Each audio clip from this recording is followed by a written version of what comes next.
Gal gali papasakot, kur mes šiandien esam ir kas šiandien vyksta?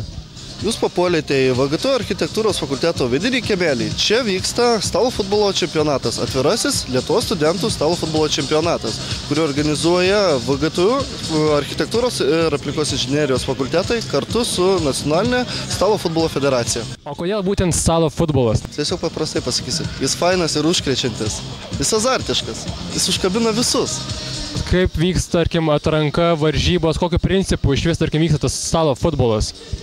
Dabar skaitykim, šiandien vyksta kvalifikacija pradžiai, žaidžiamas vienas mačas iki 7 taškų ir dalyviai registruojami ir tiesiog praėjus kvalifikaciją, žinoma, yra visa turnyrinė lentelė, išeina geriausia 16 komandų, kurios žaidžia atkrintamąsias varžybas ir taip keliauja iki finalo.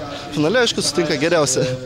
Na ir jeigu galėtum atskleist paslaptį, koks laukia pagrindinis prizas? Prizai yra tiesiog mūsų rėmėjų dovanos vertingos. Aišku, jeigu galima to pačio, aš labai nuoširdžiai padėkosiu mūsų rėmėjam, tai Skalvijai, taip pat Victoria Gym, Poolhausui ir ypatingai didelis dėkui mūsų generaliniam rėmėjui Fusin, kuris teikia stalus.